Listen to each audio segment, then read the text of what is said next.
Konkan coastal bike राईडच्या भन्नाट प्रतिसादानंतर पुन्हा एकदा स्वारी निघाली मुंबई ते गोवाच्या दिशेने। पण यावेळी मी तुम्हाला गोवा पोहोचण्याच्या आधीच कोकणातील खूप साऱ्या मंदिरांची भेट करून देणार आहे।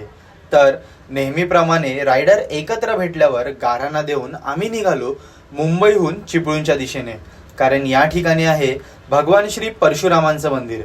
हो, हे तेच मंदिर आहे ज्यांनी सुंदर अशा कोकण भूमीची निर्मिती केली। तिथून पुढे चिपळूणमध्ये असलेल्या रावतळे भागात विंध्यवासिनी देवीचे उगमस्थानाजवळ येऊन पोहोचलो। ही तीच देवी आहे जिने श्रीकृष्णाच्या ऐवजी वासुदेव आणि देवकी मातेच्या तुरुंगवासात असताना स्वतः त्या कोठडीत पोहोचली, आणि जेव्हा तिला कंसाने मारण्यासाठी उचलले असता त्याच्या हातातून निसटून विंध्य पर्वतावर येऊन पोहोचली। या मंदिरात तुम्हाला श्री गणेशासोबतच कार्तिकेयाची सुंदर अशी मूर्ती सुद्धा पाहायला मिळते। इथूनच पुढे आम्ही गेलो ते संगमेश्वराच्या दिशेने।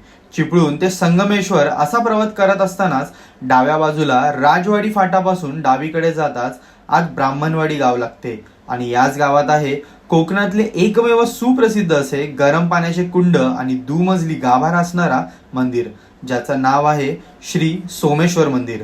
तर असे मानले जाते की या मंदिरात स्वतः छत्रपती शिवराय पूजा अर्चना करण्यासाठी येत असत।